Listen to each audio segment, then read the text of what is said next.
Hey everyone, welcome to Past Lives and the Divine. I'm Gina, the host of this podcast, and today I am sharing with you some reflection on and the recording of my most recent past life regression. Before I tell you a little bit more about that experience, I just want to remind you that if you're interested in scheduling a one-on-one session with me, if you're interested in my membership group, Kinship, if you're interested in the Hypnotic Arts Training, click on the link in the show notes and then click on subscribe and make sure you're on my email list. I will be sending out information, opening up my one-on-one client schedule for the fall/winter, or I guess through the end of the year.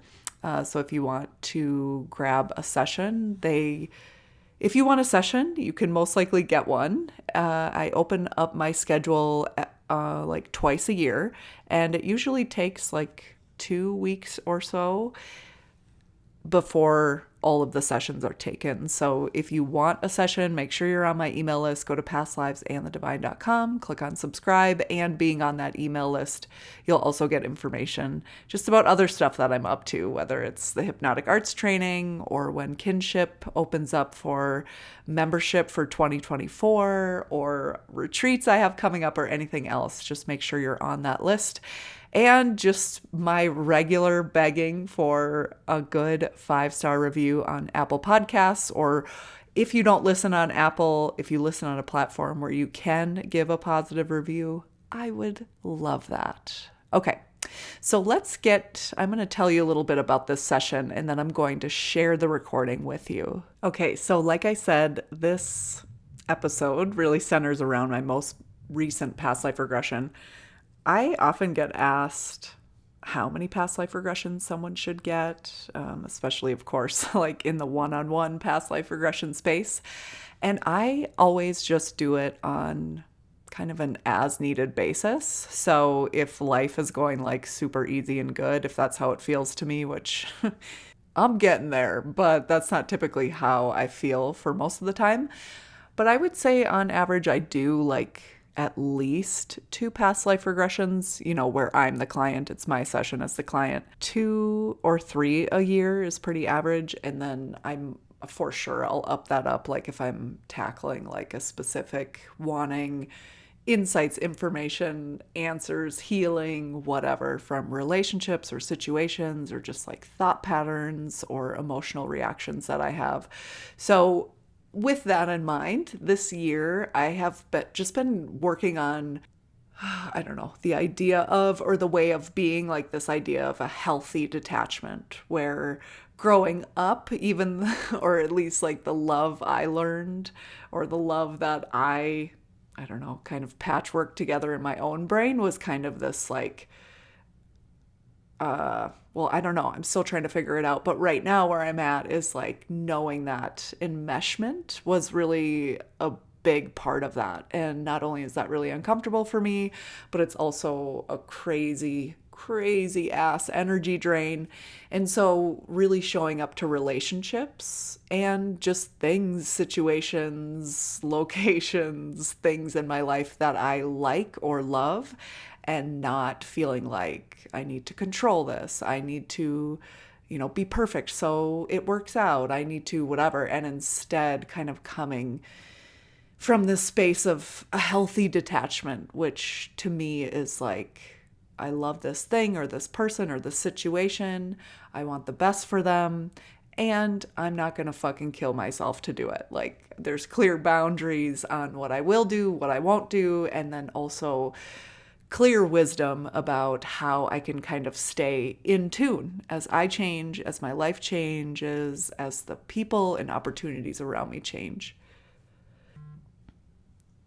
So knowing that, and just I had a couple past life regressions earlier this year, kind of in that same vein, I wanted to do another one. And when I had this facilitated by Meera, who I'll tell you about in just a little bit.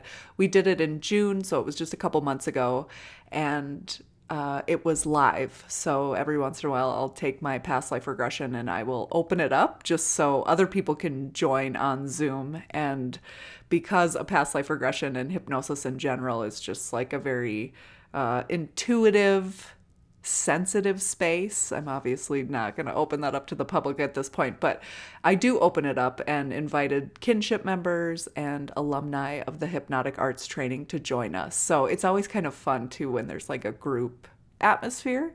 So that was the setting of this one. The hypnotist who facilitated the session for me is Meera Dawson. And Meera is not only a member of my kinship membership group, she's also an alumni of the Hypnotic Arts Training. And she is a podcast host of The Nerdy Mystic Journey. So check that out.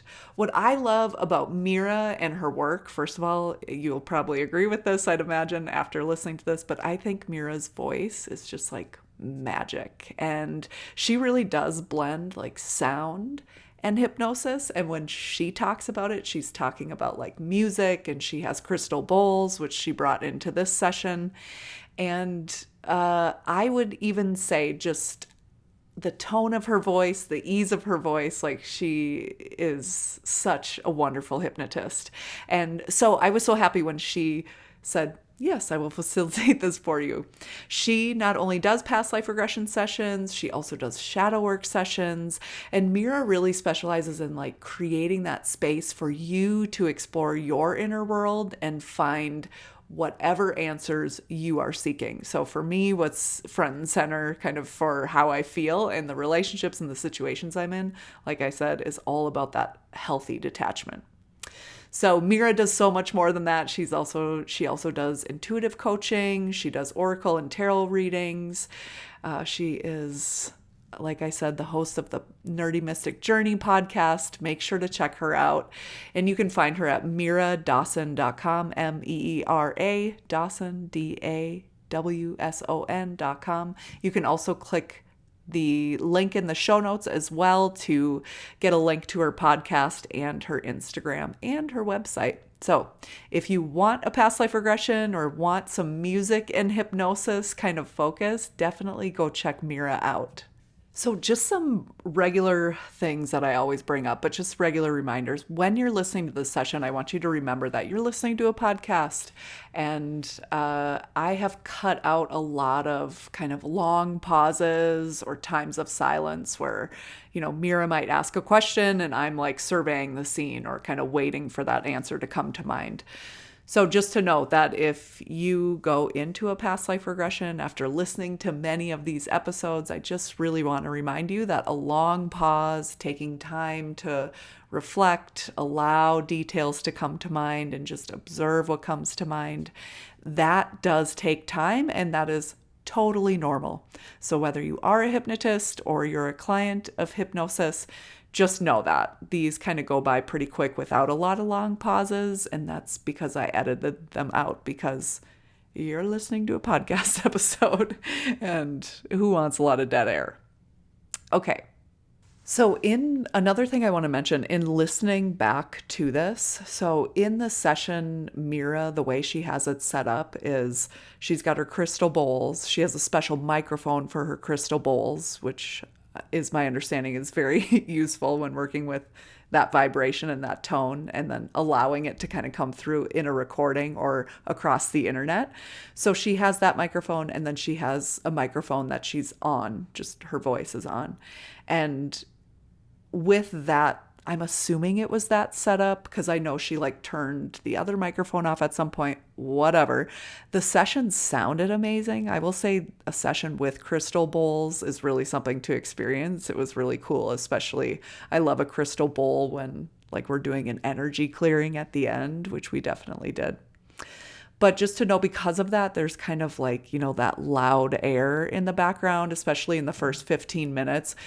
I monkeyed around with GarageBand, tried to get it quieter, tried to make it less annoying, but just your friendly reminder that this is a free podcast. I am not getting paid for this. I actually pay money every month to publish and have these available to you. And it's anywhere, depending on the episode, between 6 and 10 hours of work for me. So just want you to know I tried, but this is not my full-time job. And so I'm just setting it down there imperfectly with the hope that you will pick something up and do something and share something and not feel like you need to be perfect. So, some details about this past life regression, about this past life that I experienced that I'm going to share with you. And I don't necessarily think it's in the past. Like, I think it's probably all happening at once. So, but you get it. You get what I mean. Okay, so I was a medicine woman in this life as well, which I've been a witchy woman, a medicine woman, a healer, a palm reader. I've been so many of those, like, women on the fringes. So that was another theme in this one. This life ends in suicide. So if that's something that you're sensitive to or don't even want to be a part of, it's a pretty small part of it. But you can bypass it or you can go through it and listen to it. I think it's me basically talking about why I'm making that decision, and I hopefully it's not too triggering for anybody, but just want to give you a heads up. And then, like I said, Meera was playing bowls throughout the induction. She was playing her singing bowls throughout a couple different parts of it. So I kept the bowls actually in there for just a little piece of the healing part of it, just because, I don't know. I feel like I wanted to keep the story going, but I just wanted you to know. The bowls were fucking amazing. Thank you, Meera. And there was more in it, but I wanted to share just a little bit of that with you. So what I think is really cool about a past life, and I felt it a lot in this experience, is that when we're in that space of a past life regression and we're in that space via the hypnotic trance, I think that one of the things I really like about it is, for me, I can be very emotional. That's not something I like to admit about myself. It's not a part of myself that I like. But at this part, I know it's kind of just like the other side of the coin of all my sensitivities, which it's like, well, I would take my gifts and my sensitivities over, I guess, not having those or having like the veil pulled tightly over me. So, what I like about experiencing another life through hypnosis is that it's really easy for me to be in a situation in a hypnotic trance or be having an experience where if I, as Gina, in the third dimension, 2023, where I'm at right now, was experiencing it, my emotional level would be so high, like I would almost even be unaware that I was having an emotion. Kind of like telling a fish they're in water. It's like, wait, what? That kind of analogy, I guess. Or I would just be so focused on getting out of that emotion that like it's almost like driven by fear of that emotion. And for me personally, it seems like this is true for people around me as well, but fear it really narrows our focus. It dims the light. It just changes our perception of the world around us. And I think that we can keep ourselves safe without carrying a ton of fear around us.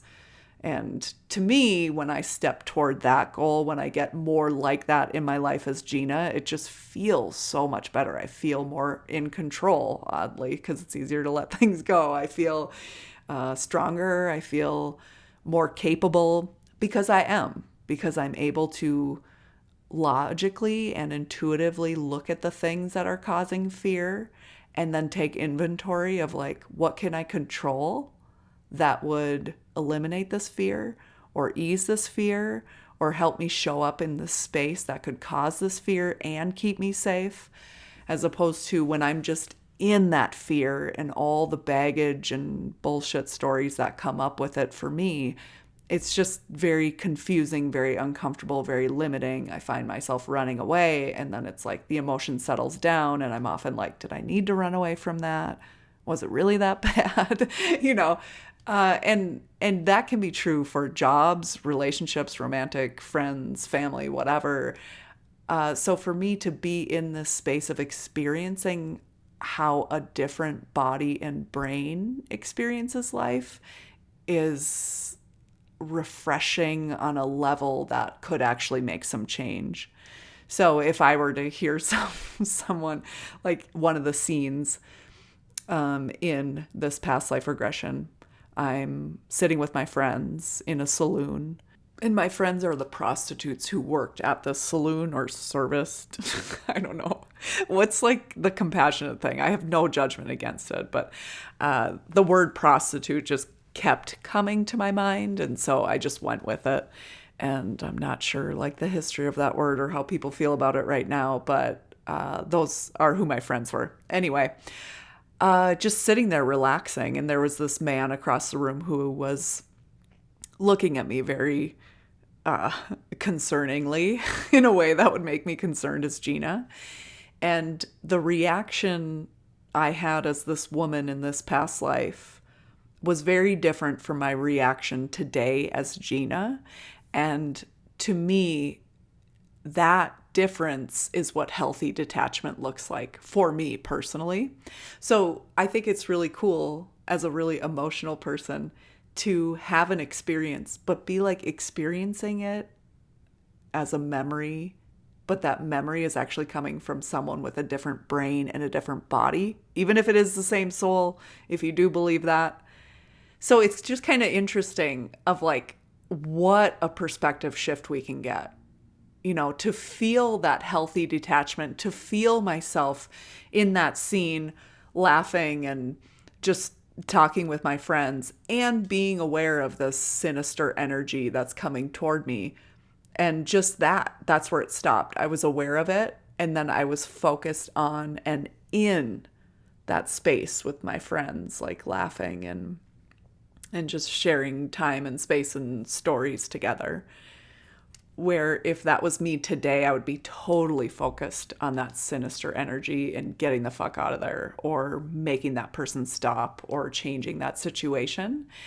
And this person was still safe. This person was just as in control as I would be if I was trying to manage that energy or manage that person and having all kinds of emotions about it.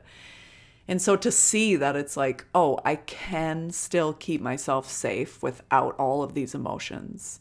It's not just you have these emotions and now you need to leave, or you have these emotions and that's the capital T truth.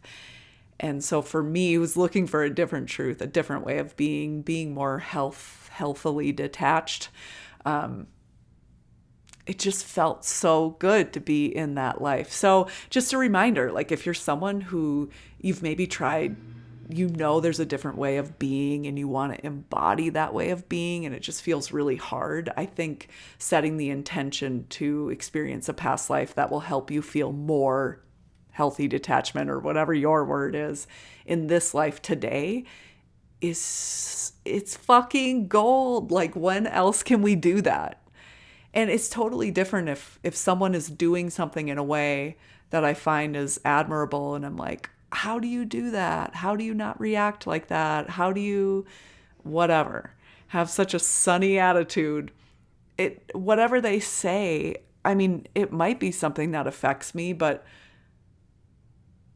sometimes for me, I need to go deeper and have more of like a full body experience in order to kind of get everything aligned with or capable of that new way of being. And hypnosis is not only great for the experience of the memory, but then if you're working with someone like Meera, who's so talented and brings in their own special gifts, like she's got her sound piece to it, and then of course beautiful hypnotic suggestions to keep you on track. It's just this perfect package of change. And I love it. A couple other reflections I wanted to share was this idea of like in this past life, one of the ways, it was like one of the many different ways of thinking that this person has that different from what I have today, was really this effortless way of transmuting like fear into a thrill. And the thrill to kind of like almost like take control or ownership over that situation of like, no, I'm going to decide what this is to me. And in that was almost like she/I was very, very capable, and her lover/friend was also very, very capable. And they were both often in situations that were dangerous, like life-threatening. Even the way I lived and the people around me, for example, the guy in the saloon who you'll find out about who wanted to, I don't know, do something to me, of like not avoiding the fun that those situations can bring, but instead honoring that fear, not just wishing it wasn't there, but honoring that fear and just being like, what am I afraid of? And then from that, what am I capable of? And then from that, what's left over? Like, can I learn a new skill? Is that other shit just something that I could just be like, it's worth the risk, and I'm going to take this fear and intentionally, when I feel this fear rising in my body, I'm going to, feel it and be like, what's the thrill of it all? Kind of like the thrill of going on the down part of a roller coaster. Like, it's terrifying, also thrilling. No reason to be doing it besides fun and thrill.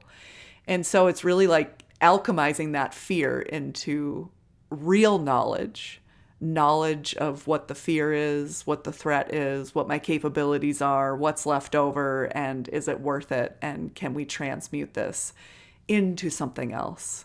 And it's kind of that idea of sometimes you'll hear people say, if you tune into how your body feels, like when something's terrifying or anxiety inducing, it's the same feeling as like when something is exciting and we're kind of like anxiously awaiting something good coming our way. And even though the feeling is the same in the body, the context within the thoughts, that is what can create like, stress hormones being released, or old trauma patterns coming in, or triggers flaring up emotions.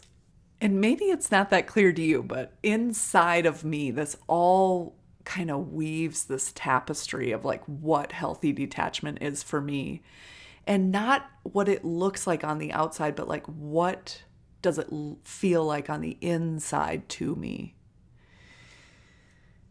And then with that is kind of this idea of like tackling the problem when it is the problem. And so if something could be a threat, if something could be something to be afraid of, not feeling threatened and afraid before that thing happens. Maybe having a level of awareness of the risk, but not just automatically focusing all my energy on like, when is this going to happen? So as I reflect on kind of just like the highlights that stood out to me, I'm maybe not even a couple months. I think I'm like 5 or 6 weeks away from this past life regression. And what I always tell clients, what is my own personal experience and what I was taught in my trainings that I've done for hypnosis, is that it can take up to like a month for the dust to settle and for us to see how these things have like taken hold in our life. In hypnosis, we're working in the subconscious mind. So it's very the subtle energies, the reasons why we're doing things, the emotion that can taint a decision or a perception, and then the opportunity or the decisions that we make.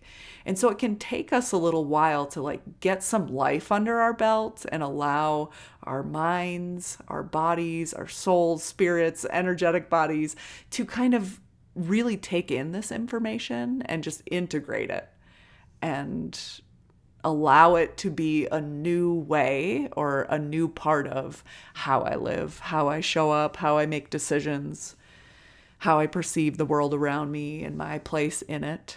And with those changes and the thousands of decisions that I make every day and all the tiny tweaks that maybe don't feel like a lot in daily life, but definitely change my projection of like where I'm going or how I'm feeling and where I'm going. So I do feel that. I do definitely feel right here today, having just listened to that past life regression, recording this intro for you, I do feel more of that for sure.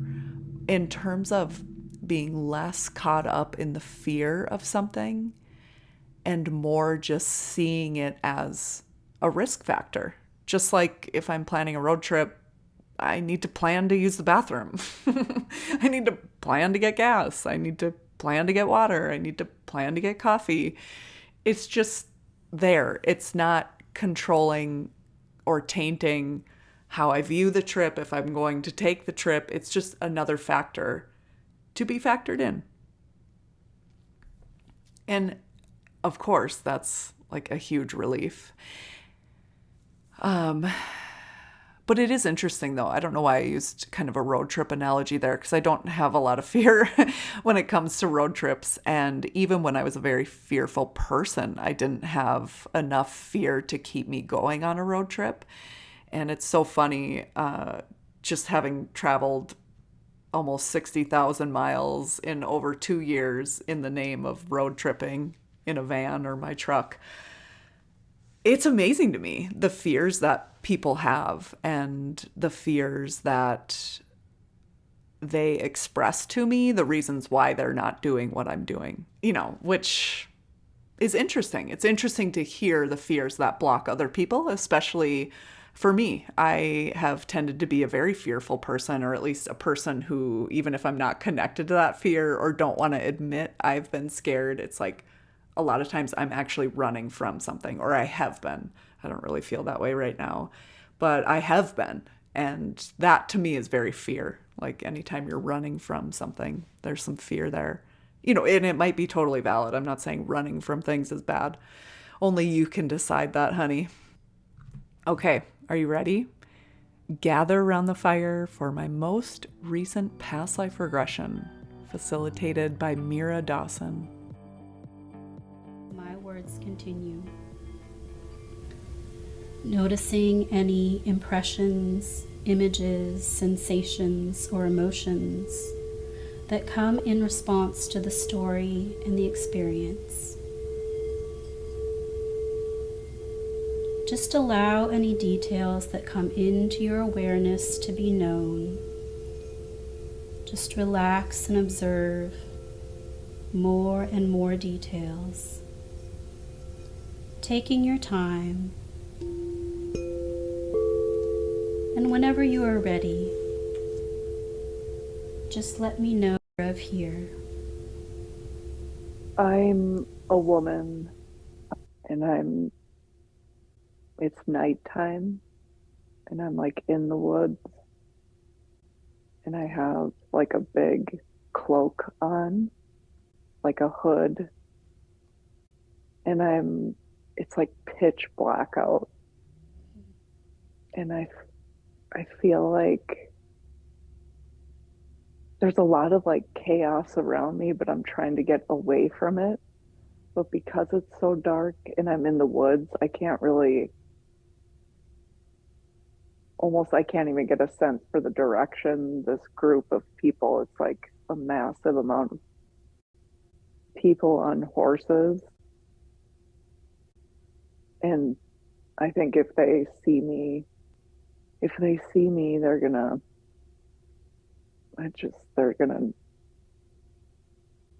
know, like who I am or what I am. And so I don't want them to see me, but I also am trying to see them, because I don't know if they're soldiers. I don't know if it's like a war kind of going on. But there's a man who's on their side.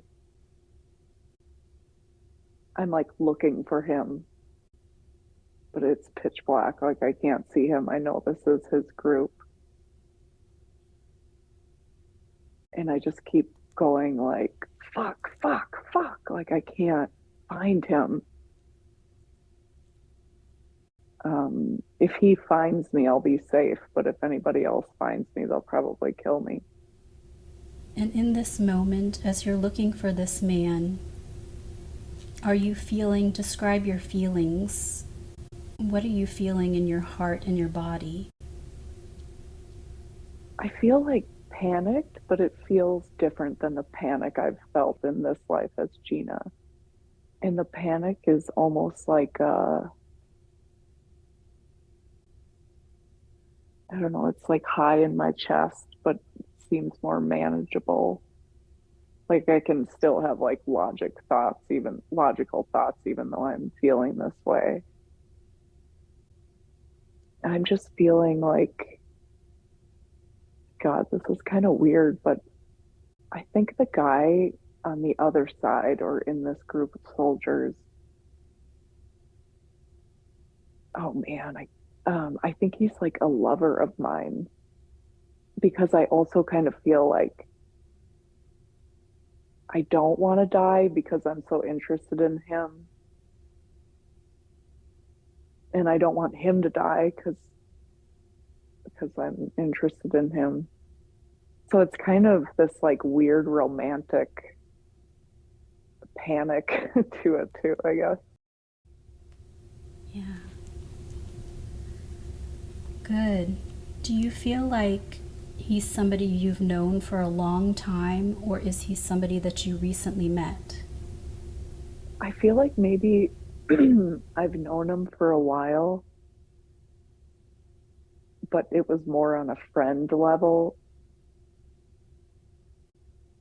Oh, okay. So I think I know him because I'm a witch or kind of like the medicine woman. It's not just me, but I'm one of them. And the people in the community don't really like to be around us.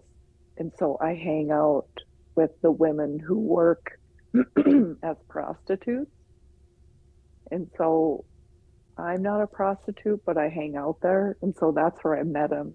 So we were always friends. And we just like became romantic recently. Good.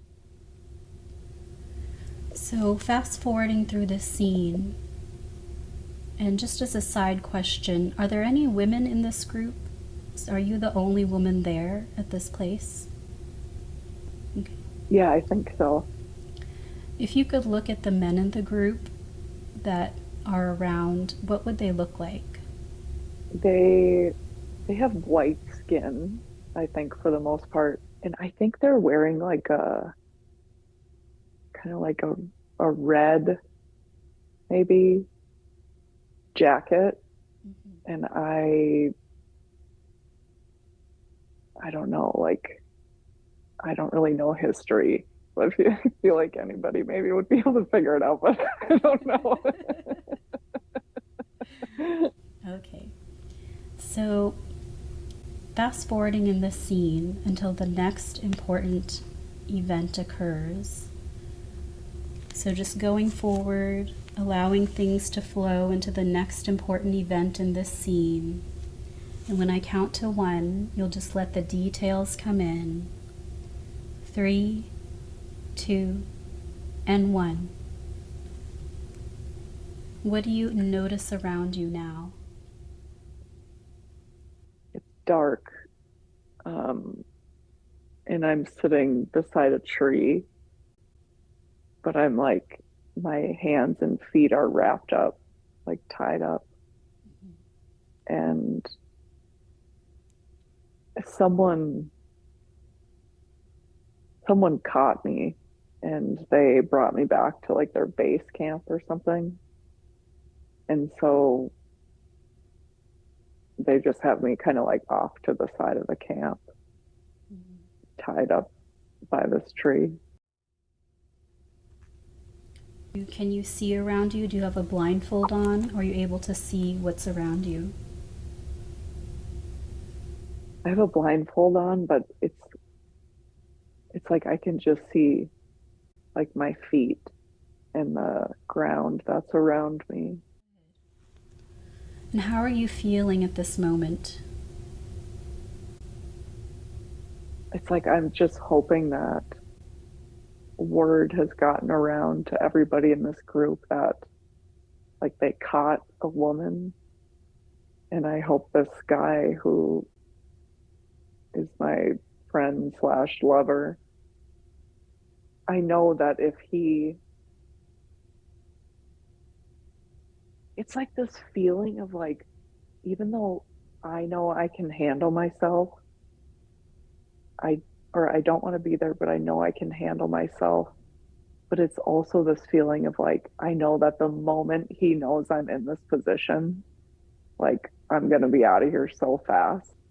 And so then too, it's also like, that's kind of a turn on. And then I get like double scared and sad that like he's going to die or I'm going to die. So it's like this like added layer to everything is like the fact that we are now like romantic. Do you feel like, does he eventually come find you? Or do you feel like you end up stuck there alone? Hmm. Yeah, I think he comes to find me, but I'll just wait here while that kind of unfolds. Yeah, he comes to find me. Okay. And when he finds you, is he able to rescue you? It's like it's like maybe we already talked about this. Like maybe him and I knew that this was a possibility Mm-hmm. because there's two men or soldiers or whatever. I feel like this is maybe like a couple hundred years ago, like toward the East Coast. But I don't know. I feel like I should know more than that. But there's two guys behind him, and it's almost like he gives me this look where he's like, I got to do this. And he like hits me and kind of puts on a show for these other two guys. Mm-hmm. And then he just says,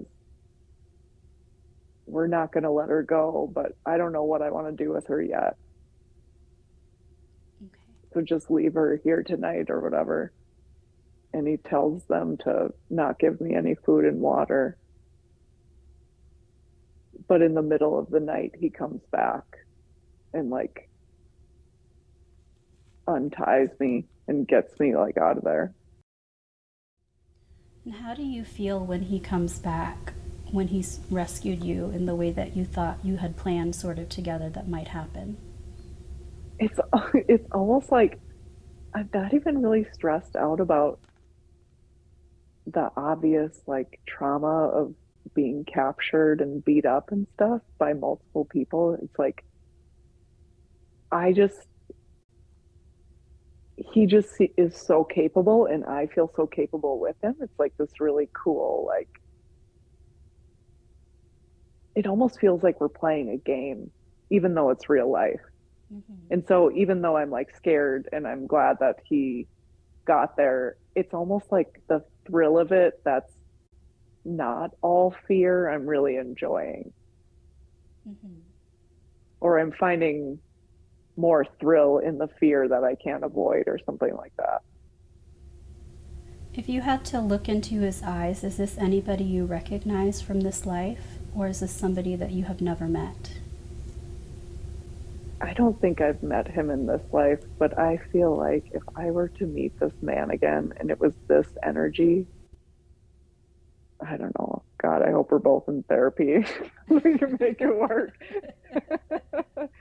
No, but it feels like we've where it's like I know I don't think I've encountered him in this life, but it feels deeper than just like one life. Like it feels really deep Mm-hmm. and familiar, I guess. Yeah. Good. So before we go to the next scene, is there anything that you would like to bring forward or that you would like to point out about this scene before we move on? Yeah. This is, I guess, just more to bookmark in my mind is that he's very tall and he's just very tall. I think I'm like average height, but in that life, I feel like I'm just as tall as him, um, which is just a feeling that stands out. But I have a feeling it has to do with like being in the thrill of it, feeling capable, and like I trust myself. Good. Would you say that he matches your capability, that you both are very capable together? Good. Yeah. All right, so we're going to move forward into the next scene in this life. And so I want you to just allow yourself to move forward or move to another time in this life. And you may be younger or older. So at the count of 3, you will be there, letting the details come in. And let me know when you get there if you are younger or older or about the same age. 1, 2, and 3. I think I'm about the same age. Actually, maybe this was like weeks or months or something like that before the chaotic war scene. And where are you in this scene? If you could look around, are you inside, outside? I'm outside, I'm sitting on a tree stump.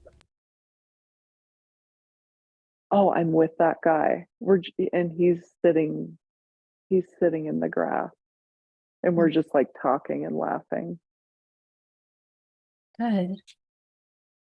At this point, do you think that you are friends at this point, or have you already become intimate with each other?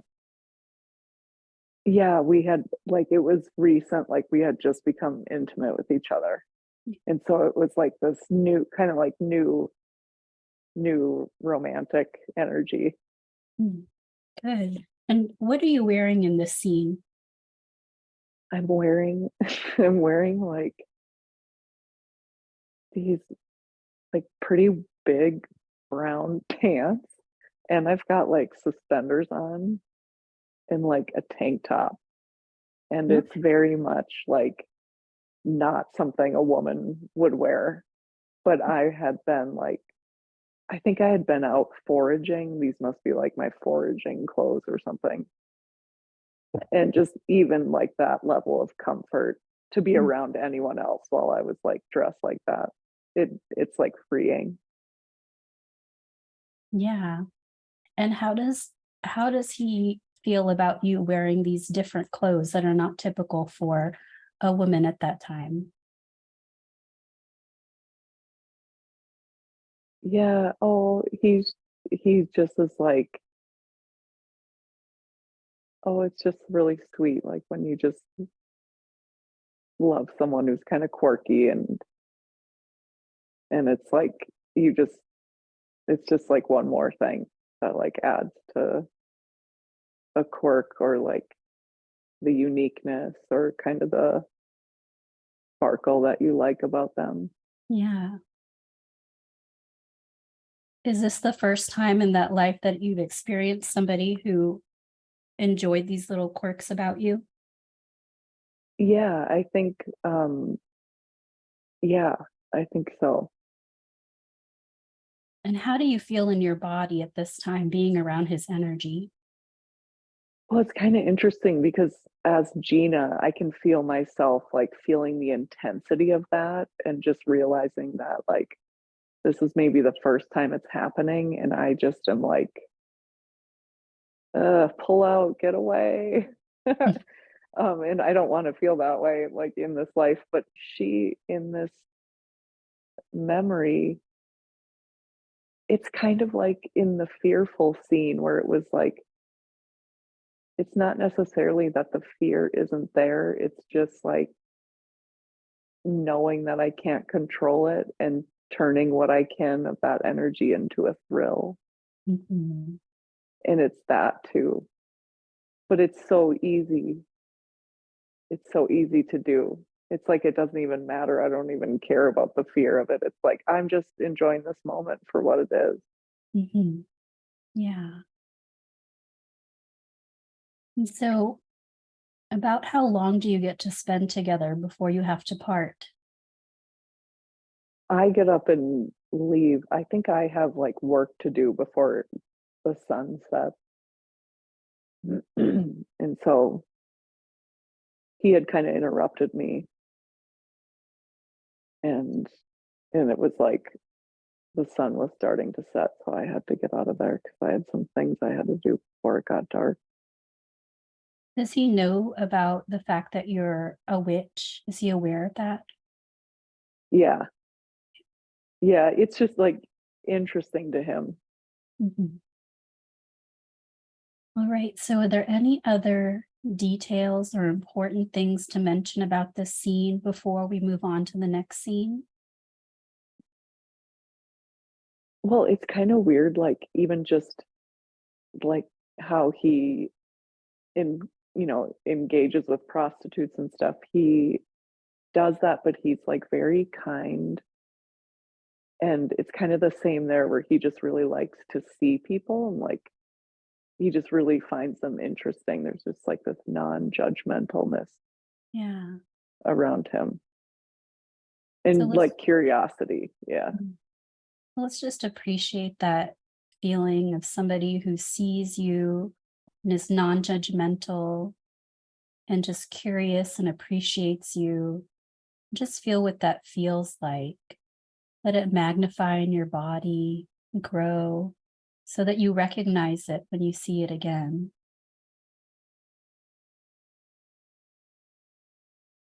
Good. And so now we're going to go to the next scene in this life. Again, you could be the same age, older, younger. On a count of 3, you will be there, moving to another scene in this life, letting the details come in. 1, 2, and 3. And when you are ready, let me know what you are aware of here. I'm in the it's like a saloon where the prostitutes all gather and they all have their rooms and stuff. Gosh, sorry if prostitutes are not compassionate word anymore. um but there's kind of like this long table. Well, there's long tables in a few different places. And so I'm just sitting on this long table with other people, the people who work there and the people who are like there as a patron. And some people are playing cards, some people are drinking.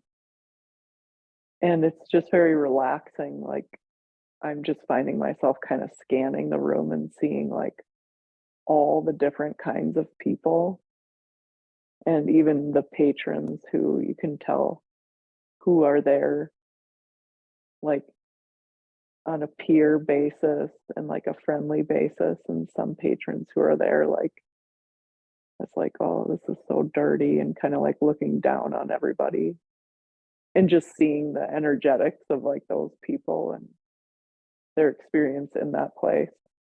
It's like I just love to sit there. And then the people are so interesting too to talk to. Mm-hmm. Good. And is there a way that you could look around and see if you notice anybody in particular that really stands out to you? Yeah, there's one guy who is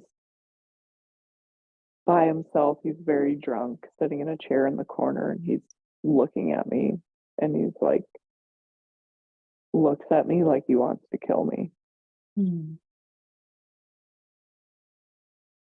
And do you know this person? Have you met them before, or are they unfamiliar to you?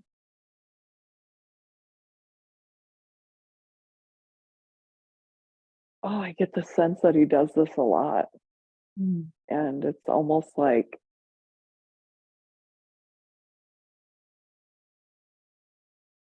yeah, it's amazing to me how it just doesn't even bother me in this scene. It's like just a fact of like, um, yeah, some people don't like you, and who knows why he's getting so drunk, and who knows why all his anger comes out his eyes at me when he is drunk. Mm-hmm. Yeah, it's like, and it's kind of this feeling of like, I'll worry about that guy when I have to. And that would be like, I'm not going to worry about it until he's like, I don't know, has his hands on me or something. Do you feel like you've dealt with people like this before?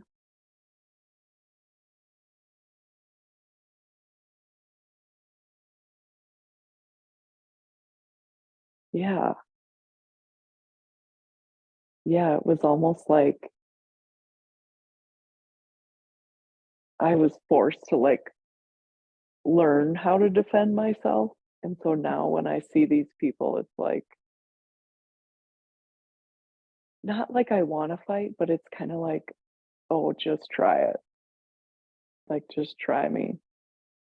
It's all, I must have like, I think I have like a knife under my skirt. And someone has taught me like how to fight. Mm-hmm.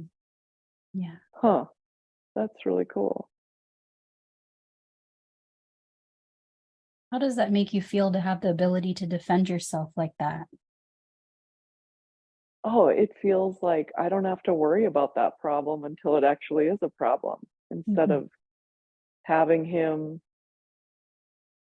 push me, make me avoid that place, a place that I really like and enjoy. Mm-hmm. And it's like instead, I still show up, I still take up my space.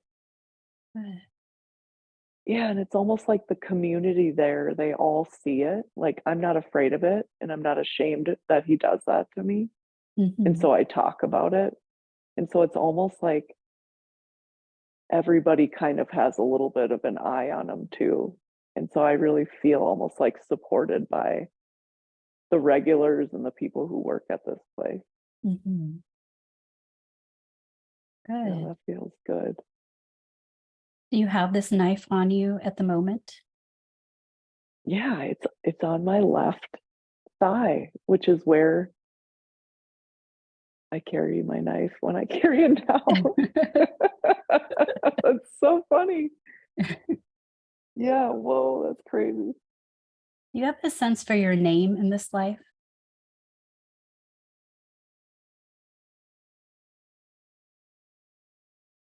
I get a sense of like an A name.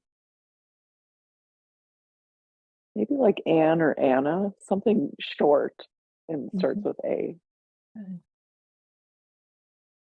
All right. Any other details from this particular scene before we move on that are popping out to you that you would like to mention?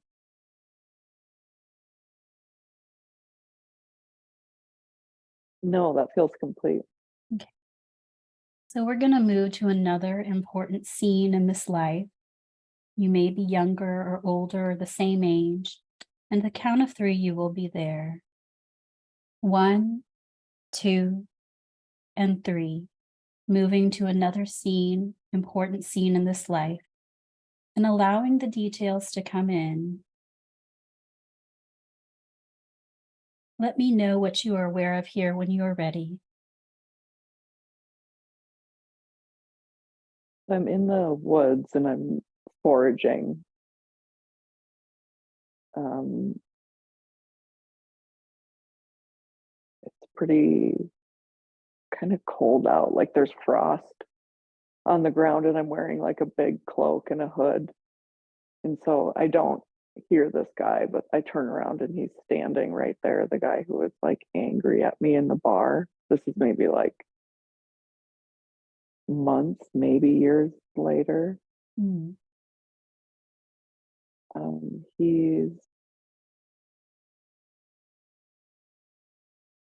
He's like talking, but he's not making sense. It's almost like he thinks I'm someone else. Like Mm-hmm. I think he knows like I'm not his mom, but he's like acting like I'm someone who, so I don't know if he's like mentally ill and really thinks that I am someone from his past, Mm. but oh, so he lunges at me and I grab his shoulders. I like slam him into a tree and break his neck.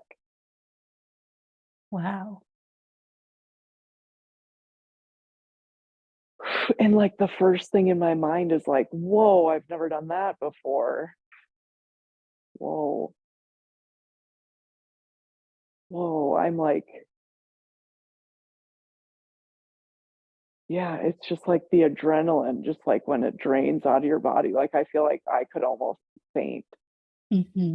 Yeah. Are you surprised? Sounds like you're surprised. What do you feel inside about what you just did?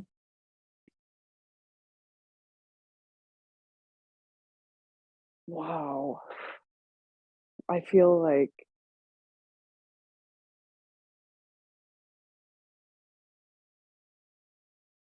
yeah, it was almost like it's like my body is just like just knew what to do. I'm like shocked. I didn't even have to think about it. And I'm also like did not want to kill anybody at all. But it's like I'm sitting here just with the shock of taking a life and happy that it wasn't me, that he didn't kill me. Mhm. Yeah, it's like my head is just swirling. Is this the Um, first time that you've killed someone in that life? yeah, yeah,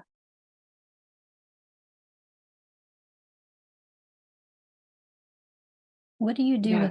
with the body afterwards? After you find if you do you figure out he's dead or what happens next? I left. I I like checked.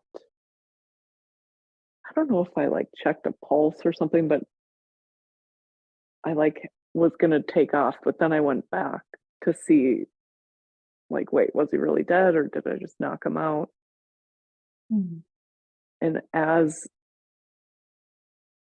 yeah, just a really eerie feeling to like roll him over and be like, oh, this person's dead. Mm. Um, yeah, and then once I realized that, it was just like, I got to get the fuck out of here. Mhm. And so I just ran and I like, it's like there's well worn paths through these woods. And again, it's like dark out now and I'm like running through the woods, avoiding the well worn paths, like running toward home. Mm. Are you worried about anyone finding out, or do you feel secure that you won't be found out?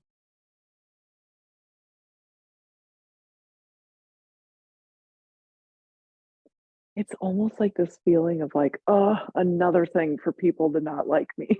like, like I'm already like this weird medicine woman. All my friends are prostitutes. Like now I killed someone. Great. So it's almost like this feeling of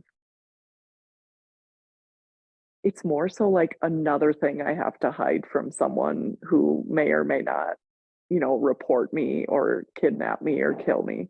Mhm. But I personally feel no guilt. It's like relief and then just the shock of accidentally killing someone, but like relief that it wasn't me that died or got hurt. Yeah, good. When you get home, do you go straight home or do you go anywhere else right afterwards?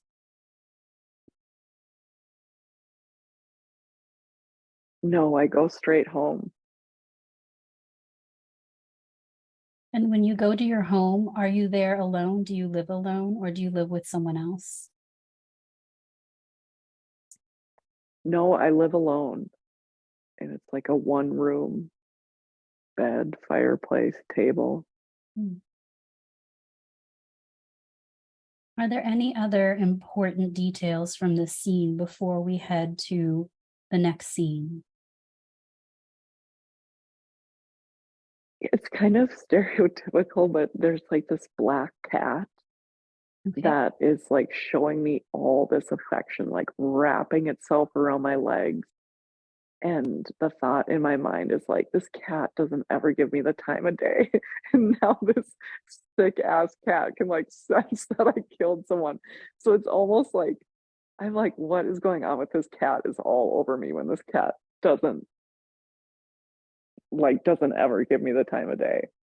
Oh, So it's like this weird, like it just makes me wonder even more about the cat that I share a home with, I guess. good. Interesting connection. Do you recognize in this cat a familiar feeling at this point?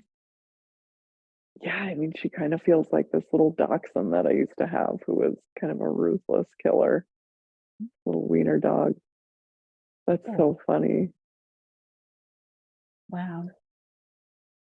All right. So just soak in that feeling that you've had a partner in crime before. Yeah, that's so funny. Okay. So we're going to go to the next scene in this life. Moving to the next scene at the count of 3. You could be older, younger, the same age. 1, 2, and 3. Just noticing what's around you or what's within you, and let me know of what you are aware of at this time. I'm in my bed in that same little cabin hut thing, and I have long gray hair. But I have gray hair, but I'm not like elderly. Oh, man, I get the sense though that so I have this like little glass vial thing and I'm holding it and I'm sitting in my bed and my plan is to drink it and die. Okay. And it's like I think more and more people are dying or getting persecuted for doing the work that I do. Mhm. And it's almost like I just kind of feel like I'm sitting here really contemplating like, is it really bad if I end it early? Like, have I done enough good work? Do I Mhm. really have to go through like a painful death? And I just couldn't ever even fathom like living a life where I just like am not using my witchy side. It's just who I am. And Mhm. so it's like I kind of feel like, oh, am I going to do this? Is Yeah. this the easy way out? And holding that vial in your hands, do you end up making a decision about whether to take it or not?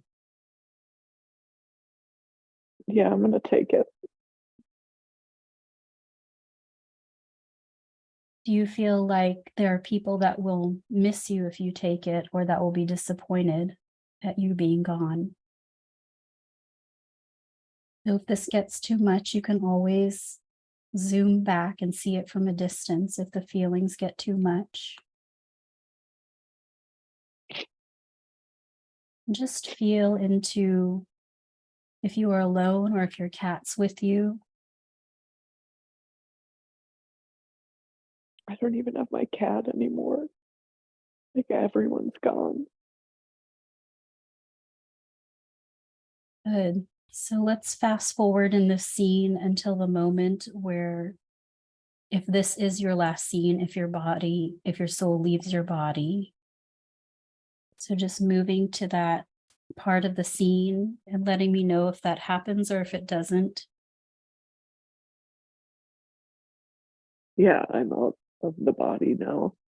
Okay. I'm floating above it. Okay.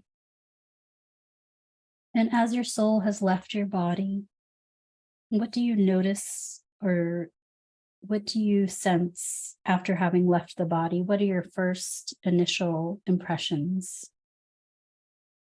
Yeah, for whatever reason, I'm like focusing on my body. And it's like, I was so sad that I felt like I had to leave Mm. because I just felt like there was a lot of, even though I was getting older, I just felt like there was a lot of life left to live. And then it just made me feel really thankful for just like all the joy and pleasure that I felt in that body, and a Mm, lot of like confidence and self-trust. good. So feel into those beautiful parts of the life, the confidence, the self-trust, all of those beautiful qualities that you had built up in yourself, knowing that you can access them now as Gina, knowing that they're still a part of you. And just be grateful for how she lived her life, all the beautiful values she had to be herself, even in a world that didn't mirror back to that beauty all the time.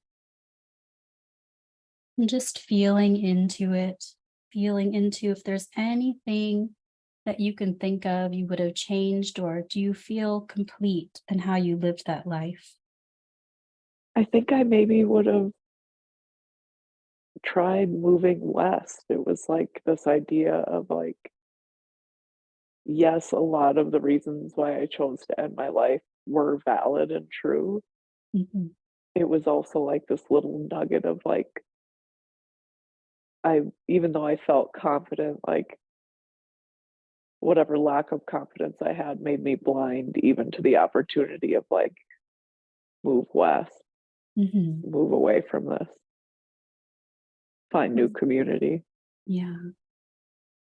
Do you feel at this point that if you had more people around you that were with you, that you would have thought of that idea and pursued it?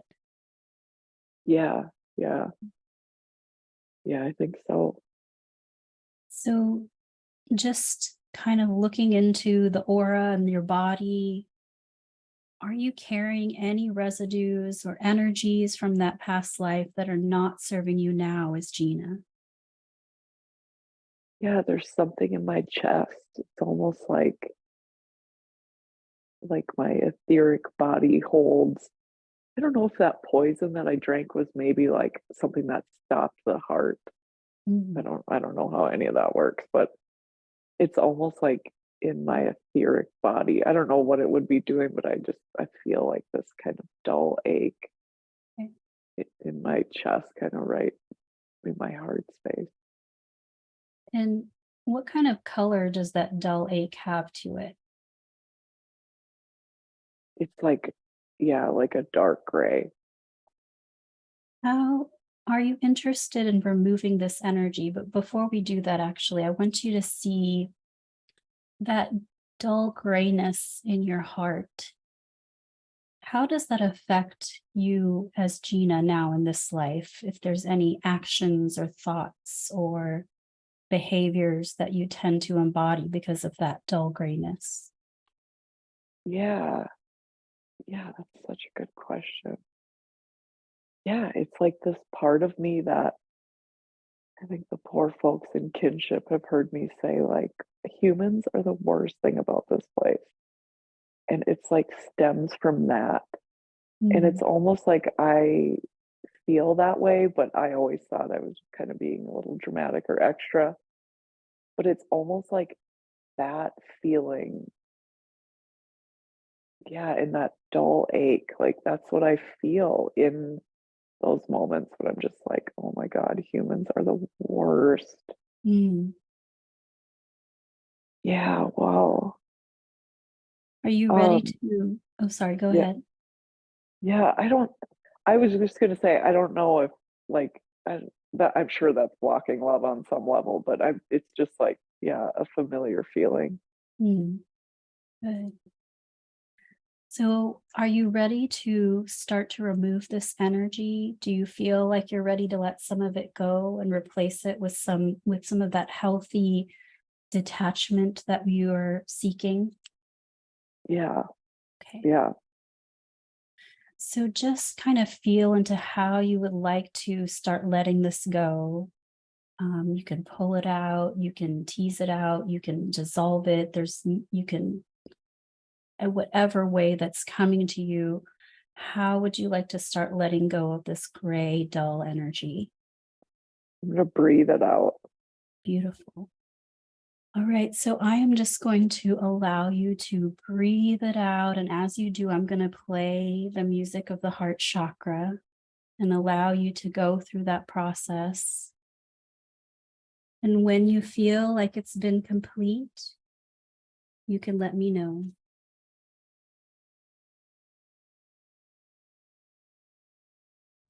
Yeah, that's complete. And now imagine that healing light moving into that space in your body and the heart, filling the space with the knowing that you are safe and loved. And as it fills that space, it overflows into your mind, body, and soul, bringing you this healthy embrace, this healthy detachment surrounding all of your thoughts, actions, and behaviors.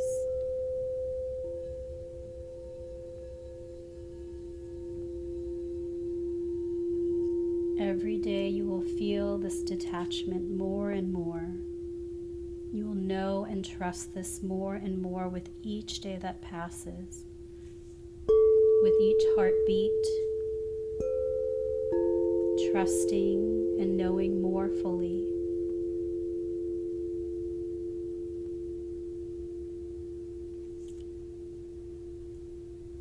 Now sensing into the body and feeling with another scan if there's anything else that you would like to release at this time.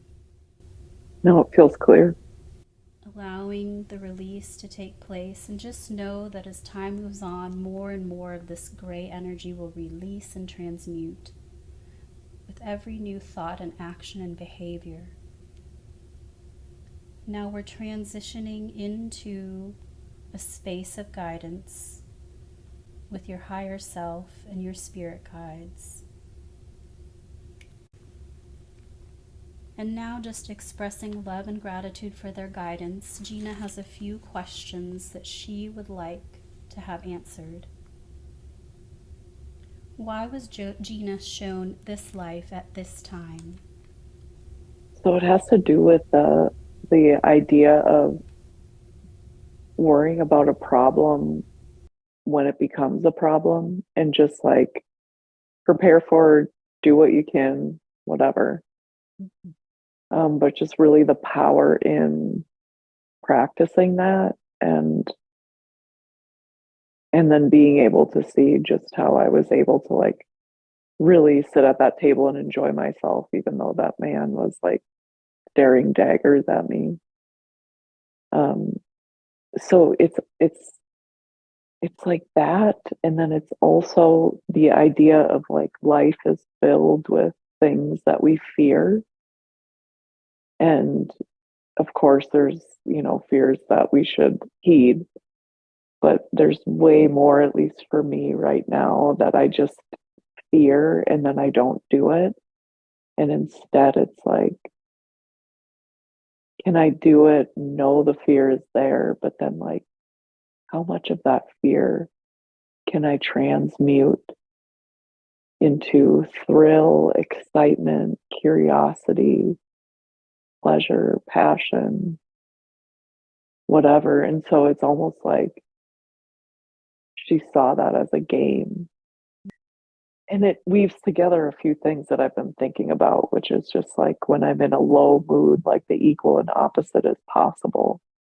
And it's like, well, could you access both at the same time?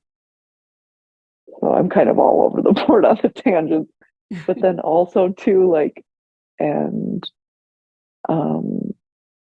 just like dealing with any fears I have or fears that people project onto me. And again, just being able to like hold that and like actually use it to prepare, and then just setting it aside. And so to really be like, feel that in my body, even the way she felt panic was different. It's like kind of like that similar energy, but in a different twist to it. Yeah, really totally. Cool. Yeah, totally. So having the power to do that and being able to incorporate that in your life to just kind of explore and have that adventure, it's beautiful. There it is. That is our episode for today. Give it up for Meera and her singing bowls. I appreciate you so much. If you're someone listening to this in the future and my schedule is not open, consider a session with Meera. Go to meeradawson.com and reach out to her, have a conversation. All right, everybody, that is it. As always, take anything that makes your load feel lighter and just leave the rest.